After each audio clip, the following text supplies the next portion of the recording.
Hello and welcome to episode 141 of Outnumbered the Podcast. Today we're talking to you all about helping your kids with spelling, and we dive into the 7 different types of learners and how to help each one with spelling. Now, our kids aren't perfect at spelling, but they sure have made progress since we've thought about these kind of things and worked on some of these methods with our kids. And speaking about getting organized with your approach to things, we wanted to let you know a little bit more about the homeschool planning system that Audrey uses when she is doing her weekly lessons plans. So it's a program called homeschooltracker.com. And I tell you what, it has saved my sanity more than once. It is the way to get organized and help your kids get organized and get all their work done in the day and in the week for homeschool.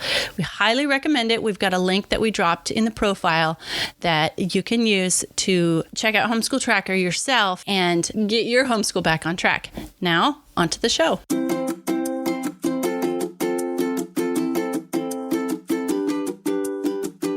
Hello, and welcome to Outnumbered the Podcast. I'm Audrey.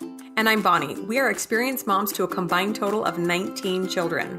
In our weekly episodes, we explore relatable topics using our perspectives of humor and chaos.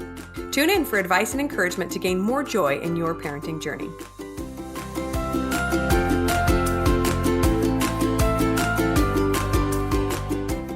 Okay, guys, we're going to talk to you now about helping kids with spelling. I'm really looking forward to this episode, not because I've got it all figured out, but there's a little few nuggets that we have of wisdom here. And I have to admit, there's probably no bigger pet peeve, no more glaring error to me than spelling errors. Yeah, it's a big pet peeve of mine too. Drives me crazy. And I'm kind of a grammar Nazi too. It's terrible. I know. It's just who I am. I try to be nice about it, but still, come on, people. Yeah, totally.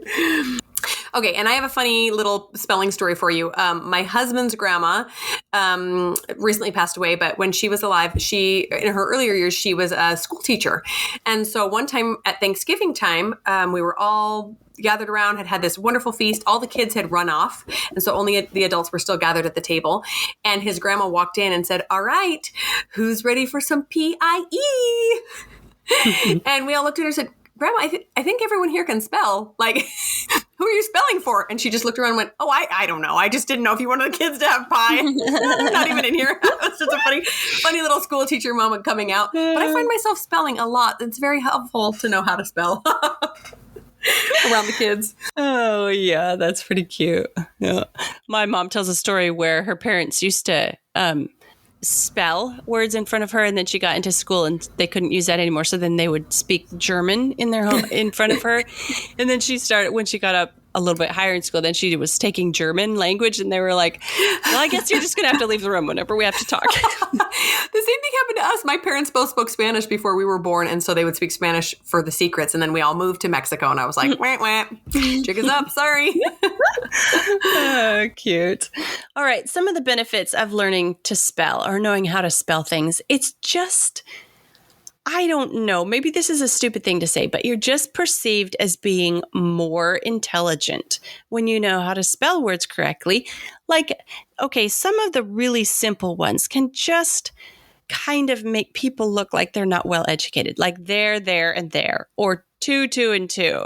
Getting those wrong, it's kind of a grammar thing, but it's a spelling thing, and it just kind of makes you look a little bit less intelligent.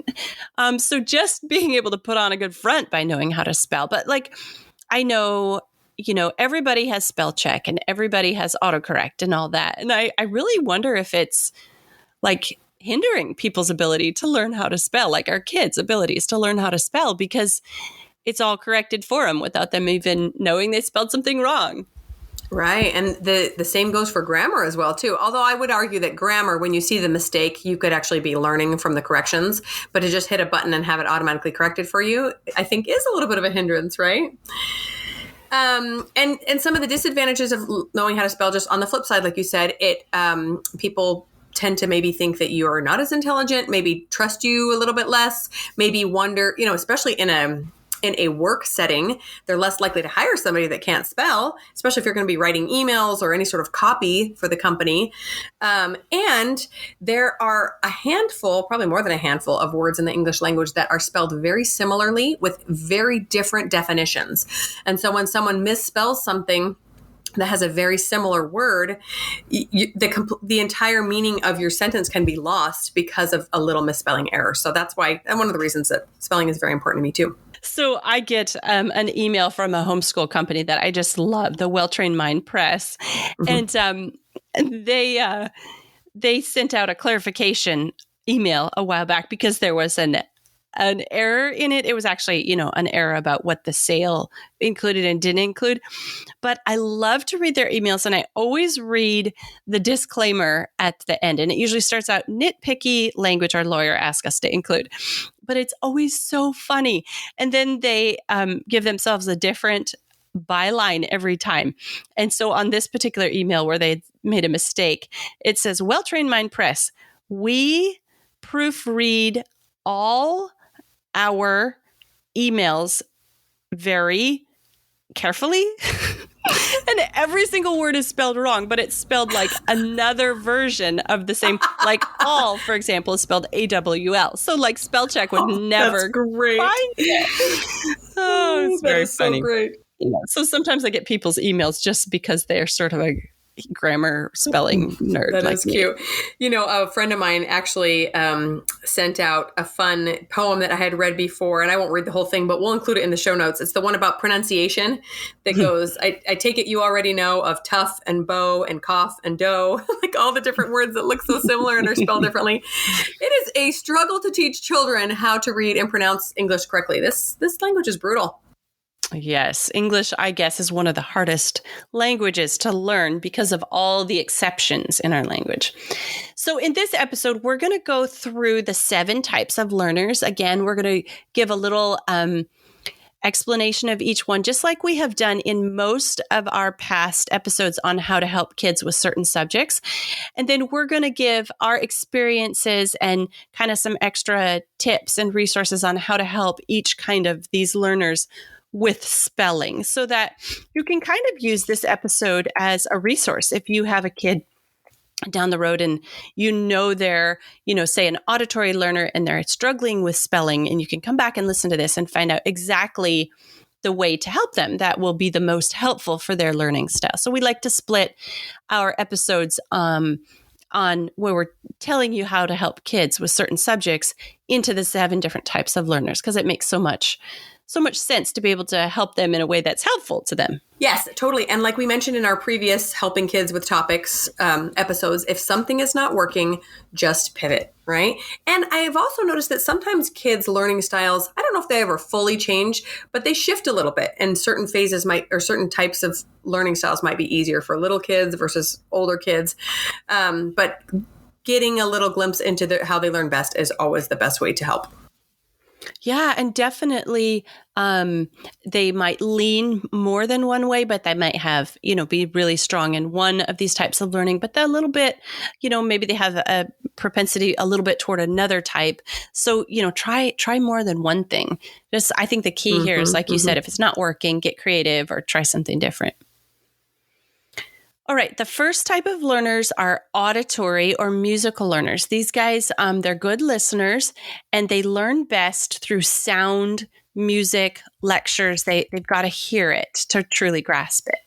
Yeah. So how to help auditory musical learners with spelling? Say it out loud, right? Reciting things, repeating over and over and over, using that voice. And this is something that is really beneficial to do at home if you're a homeschooler, or at home after school, because there's only so much you can do in a school with a lot of kids, right? Singing songs of words helps a lot too. And you might even try recording your child spelling a word and playing it back. I know Audrey mentioned this. I think, was it in our math episode? The reading episode, how you would record your struggling readers and they could listen back to themselves and it helped them. This is also very beneficial for spelling when they're spelling out loud. Spelling bees can work really well for these children too, even informal ones you guys do by yourselves. Yeah. I know that I've shared the experience of my daughter who was a horrific speller until I figured out that if I asked her how to spell a word, how she thought it was spelled, and I had her spell it out loud, she could spell any word correctly if she was spelling it out loud. But writing it down on paper, ooh, it wasn't pretty. Yeah, yeah. I will also share about auditory learners is when I lived in Mexico, in order to help me with English spelling, I would actually pronounce it out loud to myself with a Spanish pronunciation. Does that make sense? So Spanish pronounces everything very, very, they pronounce all their words exactly how they're spelled, right? There's none of this OUGH garbage like in English. And so if I could pronounce every single letter, then it was very easy for me to remember how to spell. So I don't know if your kid knows Spanish or something similar, maybe it could just help them to pronounce the word in a funny way. Like beautiful was beautiful, because that's how I remembered that there was an E and then an A and then a U. Another little tip. Oh yeah, that's how I remember how to spell February is February. I have to say the R in there, say it weird when I'm spelling it. Yeah, it's a Wednesday. Yeah. So something that is very helpful for these kids is jump or clap or snap or stomp the syllables of the words. So splitting the words into syllables, like Wednesday, like hearing it like that would be very helpful for an auditory or musical learner to be able to spell it. So definitely working with syllables on words is very helpful to these kids. Yeah, totally. Okay, so moving on to number 2, the visual and spatial learners. So these kids learn through their eyeballs, right? They learn by observing, and they often need some quiet learning space to absorb it through their eyes. All right, so how to help these guys with spelling? They need to visualize the word in order to spell them correctly. And again, we've mentioned this in the other areas where we talked about helping visual spatial learners color code things. So like write the vowels, give them a dry erase board and have them write the word out, but put the vowels in blue and the consonants in red or something, some form of color coding where it really helps them to be able to visualize. So actually when these guys are picturing how to spell or when they're spelling a word on paper, I have helped one of my kids, that visual spatial learner, say, well, think of how you've seen this word in a book or written on a chalkboard or something. And they make the picture of it and then they can spell it correctly.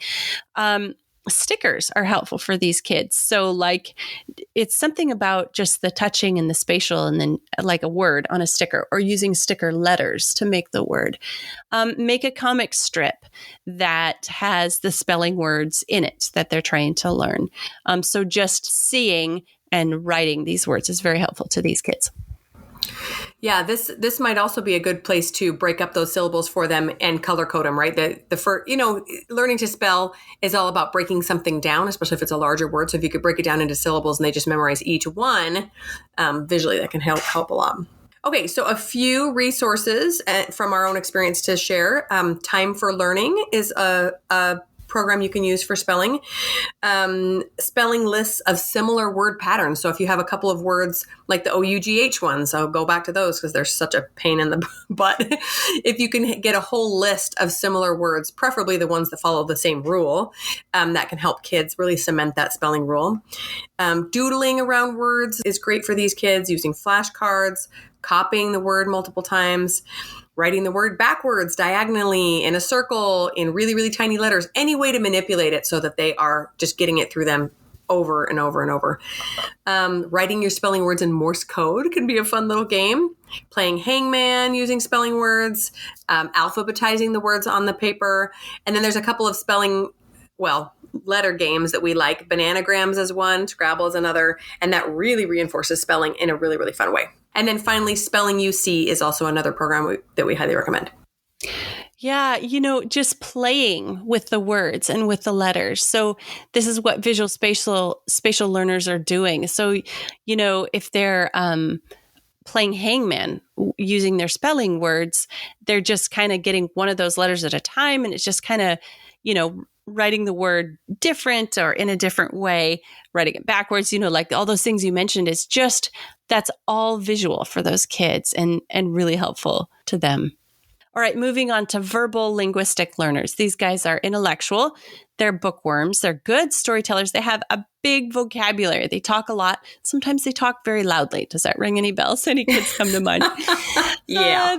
This type of learner loves to read and write and tell stories. They tend to memorize easily places, dates, names, trivia, and they're always mesmerizing you with their incredible tales. So like they have the ability, a really remarkable ability to repeat back to you things that you have said to them, like word for word. Nope, that's not what you said. And you can encourage their creativity. This really helps them, is like the more creative they are in their stories, that really just does help develop that verbal linguistic ability of their brain. So these students, they learn best by like saying, hearing, and seeing words. So you ask them to write down a word and they've got it. Once they've written it down, when they're saying it as they write it down, then they've got it because they've heard it. Yeah, I recently was talking to my 14-year-old and saying, I haven't really had them learn what their learning style is, but I kind of know personally. And I was mentioning to him that I love having subtitles on during movies. It helps me really understand what's going on. And he goes, no, I'm the complete opposite. You tell me something, I've got it. I read it, not so much. And I thought, oh, he learned. He knows. He's a verbal and a linguistic learner. Pretty interesting. Yeah, that's very interesting. Like I'm kind of the same. If I have a really hard time listening to audiobooks that are not fiction, like something I'm trying to learn from. If I'm trying to learn, I cannot listen to it as an audiobook. I've got to read along as their so I'm more visual spatial than auditory too. Yeah, definitely. Yeah, interesting. So a few tips for these verbal learners. Don't use a monotone voice. When you're talking or reading to them, they get bored. They want that full verbal experience, right? You can give them a list of new words every day with their sounds and meanings. Read them through, talk about them. You can establish a rhythm while reading or speaking these words out loud, almost kind of like a cadence to it, almost kind of like a little song, right? Speaking that out loud will help their memorization capabilities, and encouraging them to practice, like we mentioned before, in spelling bees or creative writing courses where they're going to be able to read things out loud. Yeah, definitely. So whereas the auditory learners had to hear it, these guys have to speak it. So I guess that is hearing it, hearing themselves speak it, but they have to. It's like the other side of the same coin, right? Yeah.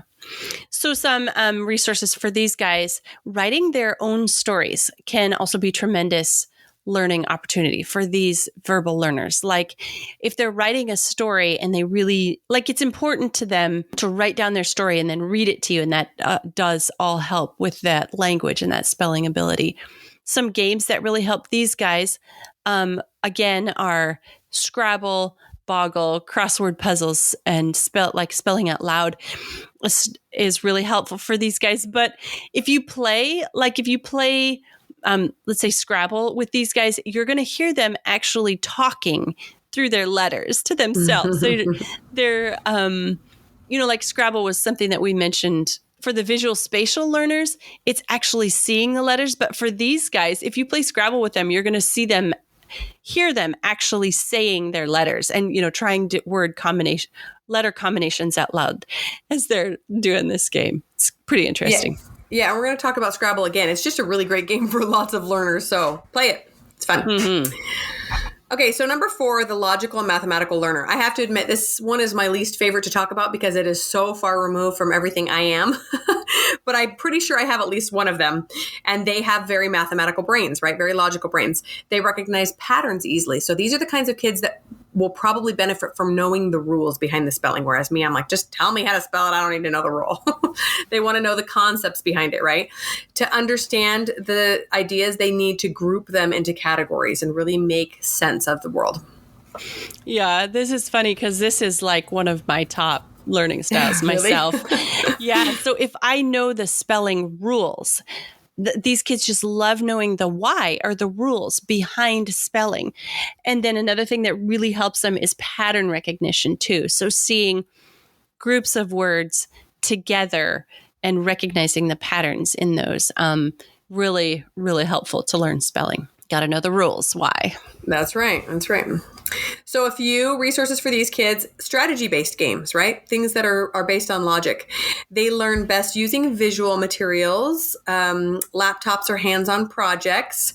And these logical mathematical learners love to make and look at maps or charts or outlines, graphs, things that are interactive, help their brain connect with the logic of the outside world, right?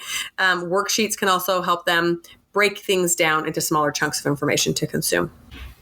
Yeah. So if you can figure out some way to, make a chart and like a bar chart and put certain spelling words, let's make a bar chart of all the words that end in E and then all the words that, or the alphabet or whatever, just somehow categorizing spelling words into groups is just going to help these guys so much. All right, number 5, the physical kinesthetic learner. And again, I think we've talked about how all of our kids at a young age are kind of like this. And my boys especially stay in this learning style longer, but they're hands-on. They might drum their fingers or wiggle their legs, bounce up and down, sit on a ball. They're action-oriented, and they really kind of maybe learn to read and write and spell later because it's just not that important to them to be like sitting still and learning these things. Right. And you have to help them a lot in those early years. Hopefully they settle down eventually though, right? So helping these little moving learners, you can encourage them to draw diagrams and trace letters, like those sandpaper letters can really be helpful, helps them with reading and writing.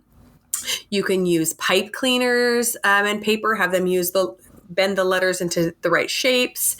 Flashcards are also very, very useful and fun. Writing down information and flipping the card back and forth engages the brain physically. So that's kind of this movement that helps them cement it in there. And some of the same things that we talked about with the auditory learners, right? Jumping, clapping, snapping, stomping, breaking things up into syllables and using their body to connect with them. All right. Some resources for these guys, have them act as the teacher. I don't know how often I've had a kid who's kind of resisting learning something take ownership of it when they're trying to teach it to you or to their sibling or something else. That's really somehow helps these physical kinesthetic learners acting as the teacher. So other games that are helpful for them, and mostly because there's just little pieces that they manipulate. Rummy Cub, Scrabble, Monopoly, other games where they have little things that they have to move as they're learning to spell. So I have very successfully used like magnet letters on a fridge to have them spell out their words that they're trying to learn how to spell. Cut out letters from magazines, newspapers, catalogs, whatever, and use those letters that they've cut out to glue onto paper and form spelling words. Alphabetize the spelling card, write their spelling words on cards and lay them out on the floor in alphabetical order. Again, write in shaving cream, whipped cream, flour, frosting, water in the sand, whatever, to just get them touching the letters as they're making them. Right. They're really the sky's the limit when it comes to just using those hands to manipulate things, right? I know. The limit is your imagination on what you can come up with for them. And guaranteed my kids can come up with a lot more than I can. Although I will say that cutting letters out of magazines and writing stuff is like one of my favorite things to do, but it always looks like a serial killer's note, Yeah. Maybe all serial killers are physical kinesthetic learners. Probably.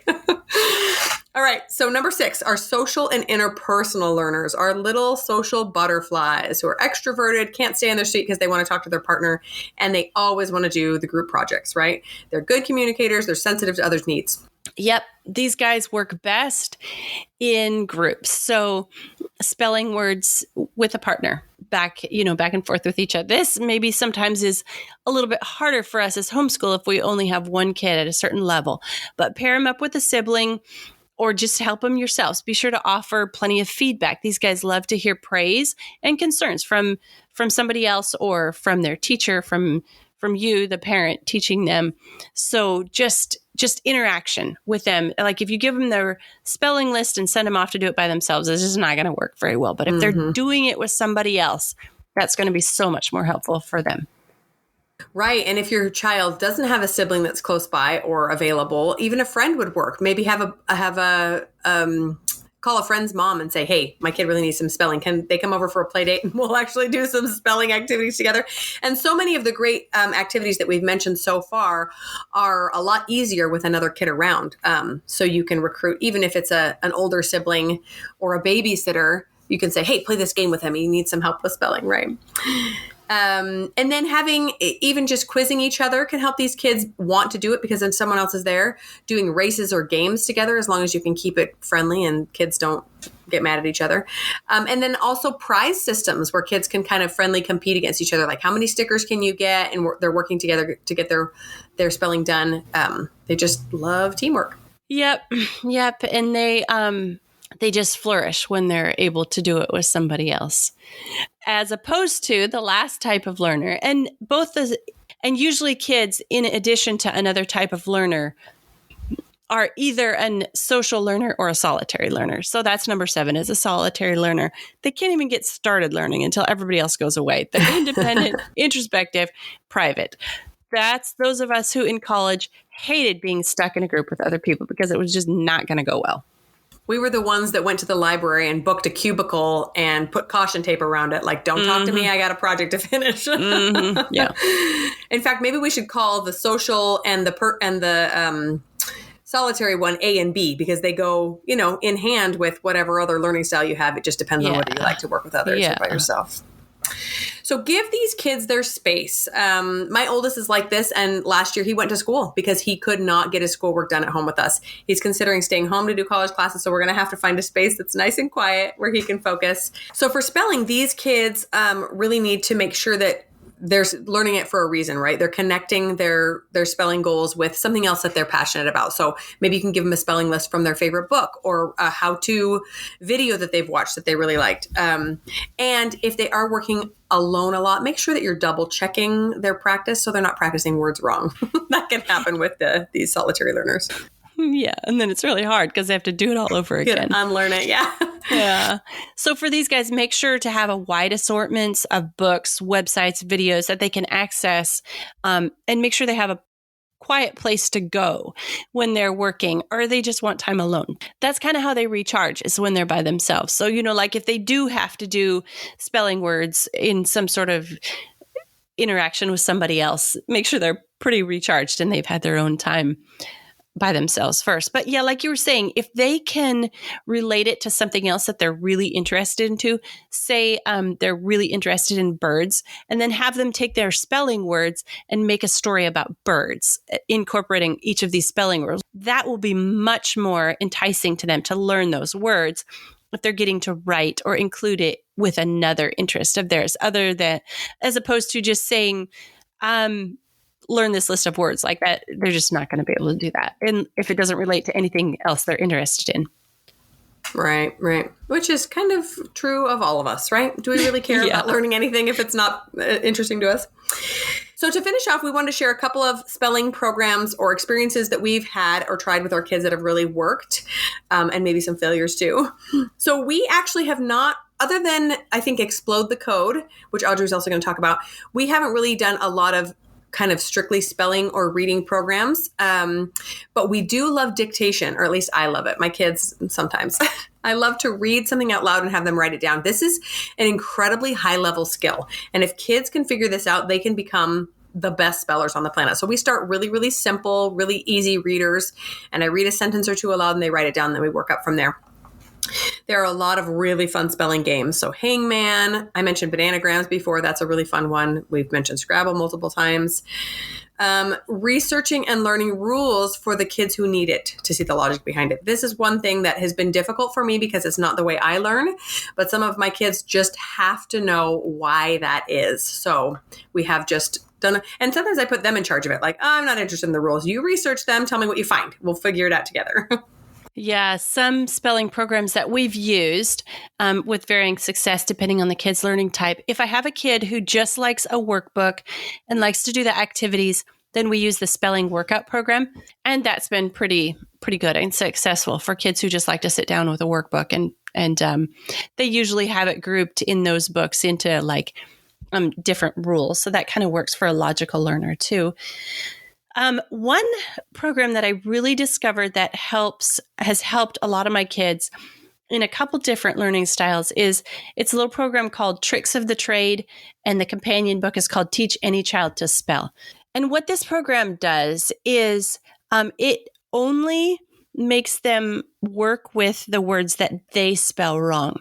So what you do is you take through their other subjects and their other writings, when you find words that they spell wrong, you take that word and you find in this book the spelling rule that it goes under.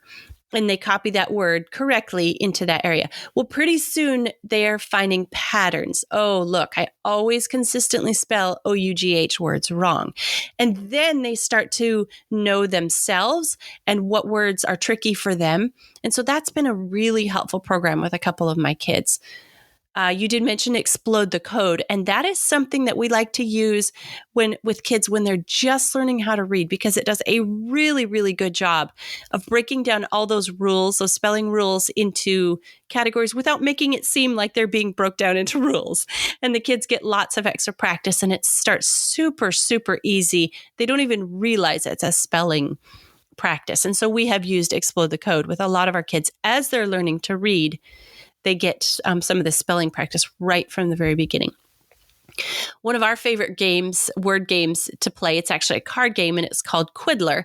And we just really like that game. You have to spell words. You start everybody trying to make a 3-letter word and then a 4-letter word.